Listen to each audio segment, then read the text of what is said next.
రక్షకుడు జనం నెక్కిపై నాట్యం చేసే ఆకలి రోగం చంపే వైద్యుడు వచ్చరా పులి వచ్చరా పులివెందుల పులి వచ్చరురా వచ్చరా పులి వచ్చరా. మండల అధ్యక్షుల వారికి, మండల నాయకులకు, అక్క చెల్లెమ్మలకు, పత్రికా సోదరులకు, ఇక్కడ విచ్చేసిన వైఎస్ఆర్ ప్రతి కుటుంబ సభ్యులకు పేరు పేరున ముందు నా ఉదరకాల ధన్యవాదాలు తెలియజేస్తూ, ఈరోజు మీ దగ్గర రావడానికి కారణం మన జగనన్న మొన్న నవంబర్ 6వ తారీఖుకి ఇడుపులపైలో పాదయాత్ర మొదలుపెట్టి 3 సంవత్సరాల సందర్భంగా సంవత్సరన్నర ఇడుపులపై నుంచి ఇచ్చాపురం వరకు ఎన్నో ఒడిదుడుకులు, కష్టాలు, అధికార పార్టీ ఇబ్బందులు అన్నీ తట్టుకుని ప్రజల్లో నాడు నేడు అనే సంకల్పం ఈరోజు ఆయన ప్రతినిధిగా మీ దగ్గరికి వెళ్ళి గ్రామాల్లో మన ప్రభుత్వ పరిపాలన ఎలా ఉంది, మన ప్రభుత్వ పరిపాలన ఎలా ఉంది, మన మేనిఫెస్టో 9 పథకాలు తీసుకున్నాం, అన్నీ కూడా నెరవేర్చాం. నెరవేర్చిన దాంట్లో కులం చూడలేదు, మతం చూడలేదు, పార్టీ చూడలేదు. అర్హత అయిన ప్రతి పేదవాడికి ప్రతి పథకం దక్కాలి. నాన్నగారి ఆశయాలు ఏవైతే ఉన్నాయో ఏవి మధ్యలో ఆపకూడదు. 5 కోట్ల నాన్నగారు లేకపోయినప్పటికీ 5 కోట్ల ఆంధ్ర రాష్ట్ర ప్రజల కుటుంబాన్ని ఇచ్చారు అని మనందరూ ధైర్యంతో జగనన్న ఆ రోజు ఇడుపుల పాదయాత్ర మొదలుపెట్టి ఇచ్చాపురం వరకు ఎన్నో ఒడిదుడుకులు, ఎన్ని కష్టాలు పడ్డారో మనందరూ టీవీల దగ్గర కూర్చొని చూసాం. ప్రజల్లో నాడిన కష్టాలన్నీ కూడా నేడు సంవత్సరం 6 నెలలు అయిన తర్వాత ముఖ్యమంత్రి అవగానే అందరూ విదేశీ పర్యటనలు, సింగపూర్, జపాన్ తీసుకొస్తాం, రాష్ట్రాన్ని మార్చేస్తామని చెప్తారు. మన జగనన్న ఎక్కడికి వెళ్ళే నాడు ఎన్నో కష్టాలన్నీ నేడు రాజన్న బిడ్డగా నన్ను దీవించి ఈ 5 కోట్ల ఆంధ్ర రాష్ట్ర ప్రజలు ఏదైతే నమ్మకానికి నానా పడిచేస్తే నేను 2 అడుగులు వేస్తాను, సంక్షేమ కార్యక్రమాలు చేపడతానని మన అమరావతిలో ఉండి మన కష్టసుఖాలు చూస్తూ ఏదైతే దేశ చరిత్రలో కన్నీ విరిగి ఎవరు చేయని రాజ్యాన్ని తీసుకొచ్చి మన గ్రామంలో జవాబుదారులను పెంచి గ్రామ సచివాలయం పెట్టి ఎలుగొచ్చిన పెన్షన్ విధి మీద సంక్షేమ పథకాలు అన్నీ కూడా మన ఎవరింటికి వెళ్ళకుండా మన ఇంటికి వచ్చి నేరుగా వాలంటీర్ వ్యవస్థ తీసుకొచ్చి తలుపు కొట్టయ్యా మీ ఆధార్ కార్డు ఇస్తే ఈ పథకానికి అర్హులు అప్లై చేసుకోమని, ఆ పథకాలు కూడా జనభూమి కమిటీలో పందికొక్కులో దోసుకుని కాకుండా జవాబుదారులను పెంచి నేరుగా మన బ్యాంక్ అకౌంట్ వేసే విధంగా కూడా ప్రణాళిక చేసి ఈరోజు జరగబోతుంది రాష్ట్రంలో.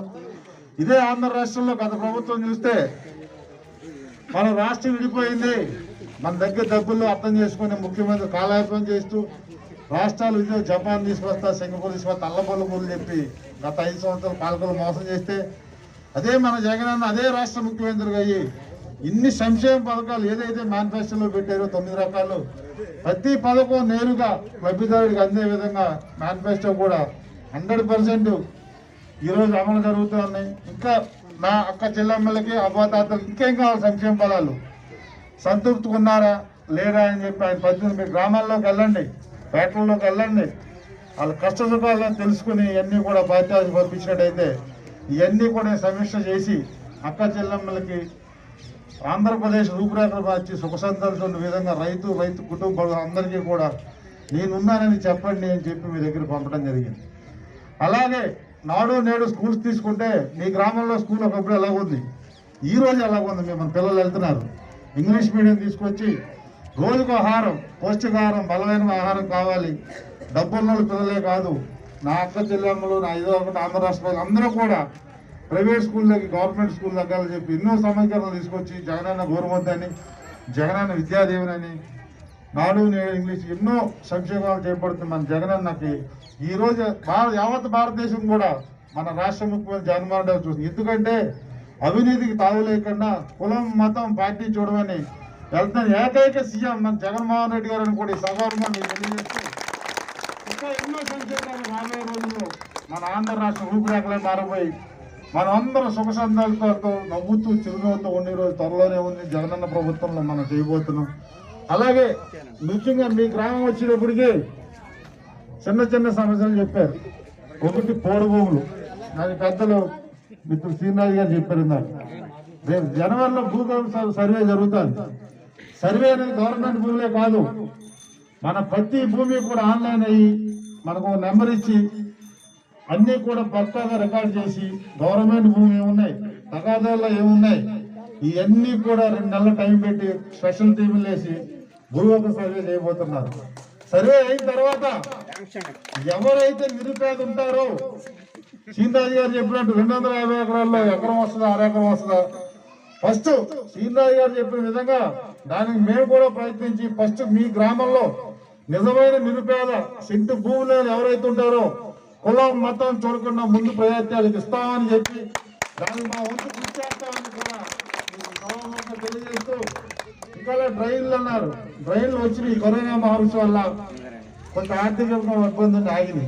ఆ డ్రైన్లు కూడా రాబోయే రోజుల్లో 2 నెలల్లో అవి కూడా ప్రణాళిక ఇచ్చారు, అవి కూడా మొదలు పెడతాం. అలాగే మీ గ్రామంలో ఆదాయం చెప్తారు, కమ్యూనిటీ హాల్ చిన్న సమస్య మనం చేసుకోవచ్చు, మీ సీనియర్ గారు చేస్తారు, దానికి ఇబ్బంది ఏమీ లేదు.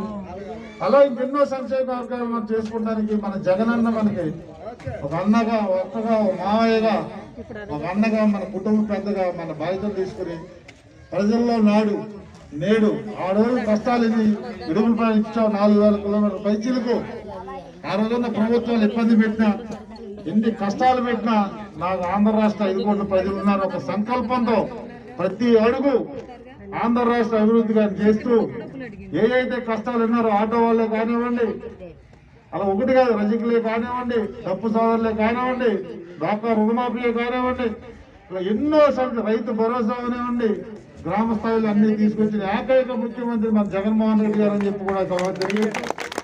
ఇంకా చిన్న సమస్యలు ఏమున్నా, ఇందాక స్కాలర్షిప్ రాలేదన్నారు, ఆ కాగితాలు తీసుకొచ్చి చూడండి, మనం చేయగలిగేదే.